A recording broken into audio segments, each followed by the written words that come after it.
قصہ حضرت آدم علیہ السلام۔ تخلیق آدم کا اعلان اور اللہ تعالیٰ کا فرشتوں سے مکالمہ۔ قرآن مجید میں بیان ہونے والے بہترین قصوں میں سے ایک قصہ بنی نوع انسان کے باپ حضرت آدم علیہ السلام کا ہے۔ آپ اللہ تعالیٰ کے پہلے نبی ہیں۔ آپ کا قصہ قرآن مجید کی مختلف صورتوں میں متعدد پیرائے میں بیان ہوا ہے۔ اللہ تعالیٰ نے سورہ بقرہ میں اس قصے کو بیان کرتے ہوئے فرمایا، اور وہ وقت یاد کرنے کے قابل ہے جب تمہارے پروردگار نے فرشتوں سے فرمایا کہ میں زمین میں اپنا نائب بنانے والا ہوں۔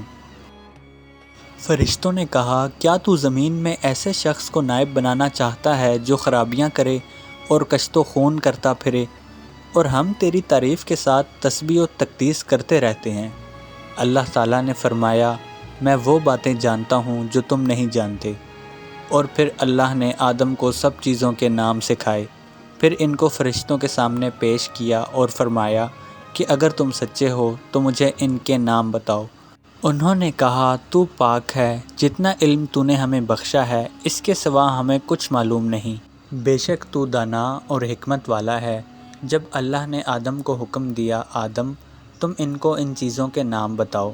جب انہوں نے ان کے نام بتائے تو اللہ تعالیٰ نے فرشتوں سے فرمایا، کیوں؟ میں نے تم سے نہیں کہا تھا کہ میں آسمانوں اور زمین کی سب پوشیدہ باتیں جانتا ہوں، اور جو تم ظاہر کرتے ہو اور جو پوشیدہ کرتے ہو سب مجھ کو معلوم ہے۔ اور جب ہم نے فرشتوں کو حکم دیا کہ آدم کے آگے سجدہ کرو تو وہ سب سجدے میں گر پڑے، مگر شیطان نے انکار کیا اور غرور میں آ کر کافر ہو گیا۔ اور ہم نے کہا، اے آدم تم اور تمہاری بیوی جنت میں رہو اور جہاں سے چاہو بے روک ٹوک کھاؤ پیو، لیکن اس درخت کے پاس نہ جانا، نہیں تو ظالموں میں شامل ہو جاؤ گے۔ پھر شیطان نے دونوں کو وہاں سے پھسلا دیا اور جس عیش و نشاط میں تھے اس سے ان کو نکلوا دیا۔ تب ہم نے حکم دیا کہ بہشت بری سے چلے جاؤ، تم ایک دوسرے کے دشمن ہو، اور تمہارے لیے زمین میں ایک وقت تک ٹھکانہ اور معاش مقرر کر دیا گیا ہے۔ پھر آدم علیہ السلام نے اپنے پروردگار سے کچھ کلمات سیکھے اور معافی مانگی تو اللہ نے ان کا قصور معاف کر دیا، بے شک وہ معاف کرنے والا اور صاحب رحم ہے۔ ہم نے فرمایا کہ تم سب یہاں سے اتر جاؤ۔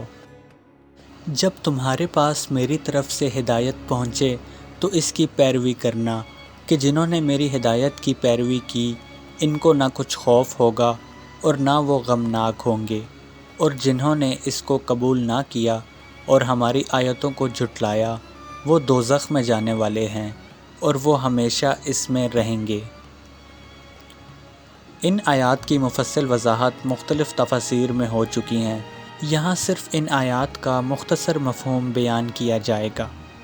ترجمہ: میں یعنی اللہ زمین میں خلیفہ بنانے والا ہوں۔ یعنی اللہ تعالیٰ نے آدم علیہ السلام اور ان کی اولاد کی تخلیق کا ارادہ ظاہر فرمایا، جن کی ہر نسل پہلی نسل کی جگہ لے گی، جیسا کہ ایک اور مقام پر فرمایا ہے، اور وہی ہے جس نے تم کو زمین میں خلیفہ بنایا، اور فرمایا وہ اللہ تمہیں زمین میں خلیفہ بناتا ہے۔ یعنی اللہ تعالیٰ نے فرشتوں کو آدم علیہ السلام اور ان کی اولاد کی تخلیق کی خبر دی، جس طرح کسی بھی عظیم کام کو وجود میں لانے سے پہلے خبر دی جاتی ہے۔ فرشتے آدم علیہ السلام کی تخلیق کے بارے میں مزید معلومات اور اس کی حکمت جاننے کے خواہش مند تھے، اس لیے انہوں نے عرض کی، کیا تو اس میں ایسے شخص کو نائب بنانا چاہتا ہے جو خرابیاں کرے اور کشت و خون کرتا پھرے؟ اس سوال کا مقصد نہ تو اللہ تعالیٰ پر اعتراض کرنا تھا، نہ بنی آدم کے مقام و مرتبے کا انکار مقصود تھا، اور نہ انہیں انسانوں سے حسد تھا، جیسے کہ بعض لوگوں کو غلط فہمی ہوئی ہے، بلکہ اس سوال کا مقصد محض اس کی حکمت معلوم کرنا اور مزید معلومات حاصل کرنا تھا۔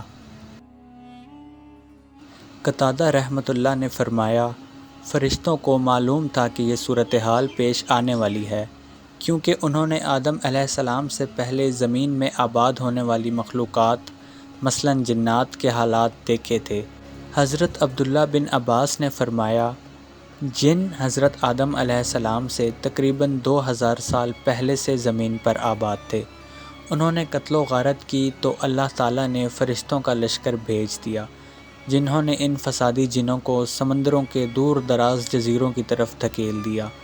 اس تجربے کے پیش نظر انہوں نے کہا، اور ہم تیری تسبیح، حمد اور پاکیزگی بیان کرتے ہیں۔ اس کا مطلب یہ ہے کہ ہم یعنی فرشتے ہمیشہ تیری یعنی اللہ کی عبادت کرتے ہیں، ہم میں سے کوئی بھی تیری نافرمانی نہیں کرتا۔ اگر انسانوں کی تخلیق کا مقصد یہ ہے کہ وہ تیری عبادت کریں تو ہم فرشتے موجود ہیں جو دن رات بغیر کسی کوتاہی یا اکتاہٹ کے تیری عبادت میں مشغول رہتے ہیں۔ اللہ تعالیٰ نے فرمایا، ترجمہ: جو کچھ میں جانتا ہوں تم نہیں جانتے، یعنی اللہ کو انسانوں کی تخلیق کی وہ حکمت معلوم ہے جو فرشتے بھی نہیں جانتے، یعنی ان میں نبی، رسول، اولیاء، شہداء اور نیک لوگ پیدا ہوں گے۔ آدم علیہ السلام کی فرشتوں پر علمی برتری۔ اس کے بعد اللہ تعالیٰ نے فرشتوں پر آدم علیہ السلام کی علمی فوقیت واضح فرمائی اور آدم کو تمام نام سکھا دیے۔ حضرت عبداللہ بن عباس نے فرمایا، اس سے مراد ان چیزوں کے نام ہیں جن سے لوگ ان چیزوں کو پہچانتے ہیں اور ایک دوسرے کو اپنی بات سمجھاتے ہیں، یعنی وہ چھوٹی بڑی اشیاء جن سے روزمرہ زندگی میں واسطہ پڑتا ہے، مثلا انسان، حیوان، زمین، میدان، سمندر، پہاڑ، اونٹ اور دیگر جانور وغیرہ۔ حضرت ربیع رحمۃ اللہ نے فرمایا، اللہ تعالیٰ نے انہیں فرشتوں کے نام سکھائے۔ حضرت عبد الرحمن بن زید رحمۃ اللہ نے فرمایا، اللہ نے ان کی اولاد کے نام سکھائے، لیکن زیادہ کی رائے یہ ہے کہ انہیں چھوٹی بڑی اشیاء اور ان کے افعال و حرکات کے نام سکھائے گئے۔ حضرت انس بن مالک رضی اللہ سے روایت ہے کہ رسول اللہ صلی اللہ علیہ وآلہ وسلم نے فرمایا، قیامت کے دن مومن جمع ہو کر کہیں گے کہ اگر ہم کسی سے اللہ کے سامنے سفارش کروائیں تو اس مشکل مرحلہ سے نجات مل جائے۔ چنانچہ وہ آدم علیہ السلام کی خدمت میں حاضر ہو کر عرض کریں گے، آپ تمام انسانوں کے جد امجد ہیں، آپ کو اللہ تعالیٰ نے اپنے ہاتھ سے پیدا فرمایا اور اپنے فرشتوں سے آپ کو سجدہ کروایا اور آپ کو تمام اشیاء کے نام سکھائے، اپنے رب کے سامنے ہماری سفارش فرمائیں تاکہ ہمیں اس مرحلے سے نجات نصیب ہو۔ اللہ تعالیٰ کا فرمان۔ پھر ان چیزوں کو فرشتوں کے سامنے پیش کیا اور فرمایا، اگر تم سچے ہو تو ان چیزوں کے نام بتاؤ۔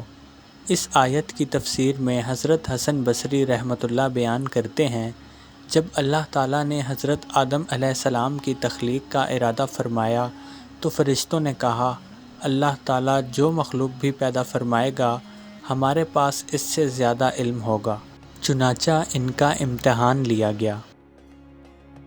ایک اور جگہ ارشاد فرمایا، فرشتوں نے کہا، اے اللہ تیری ذات پاک ہے، ہمیں تو صرف اتنا ہی علم ہے جتنا تو نے ہمیں سکھا رکھا ہے، تو ہی پورے علم و حکمت والا ہے۔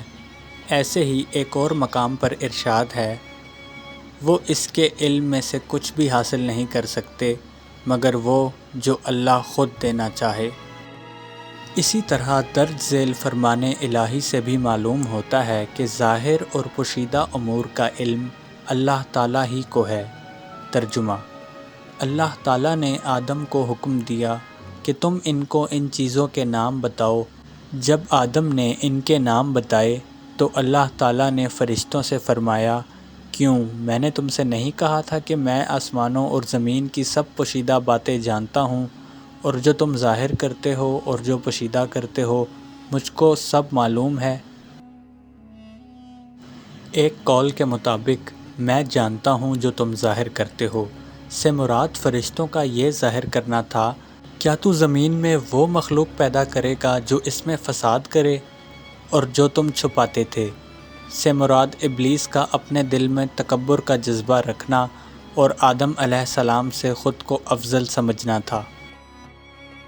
اللہ تعالیٰ عیسائیوں کے عقیدہ ابنیت کے رد کے ساتھ ساتھ آدم علیہ السلام کی تخلیق کی وضاحت کرتے ہوئے ارشاد فرماتا ہے۔ ترجمہ: عیسیٰ کا حال اللہ کے نزدیک آدم کا سا ہے کہ اس نے پہلے مٹی سے ان کا قالب بنایا، پھر فرمایا کہ انسان ہو جا، تو وہ انسان ہو گئے۔ اسی طرح اللہ تعالیٰ نے سورہ حجر میں آدم علیہ السلام اور جنوں کی تخلیق کا تذکرہ فرمایا ہے، نیز ابلیس کے سجدے سے انکار کے بعد اس پر لعنت کی ہے۔ ابلیس نے لعنتی قرار پانے پر بنی آدم کی دشمنی کا اعلان کر دیا اور اللہ تعالیٰ سے تا قیامت اس کی مہلت طلب کی۔ ہمیں مزید سپورٹ کرنے کے لیے آپ ہماری آن لائن شاپ سے مختلف پروڈکٹس بھی آرڈر کر سکتے ہیں، جس کا لنک ڈسکرپشن میں موجود ہے۔ اپنا خیال رکھیے گا۔ اللہ حافظ۔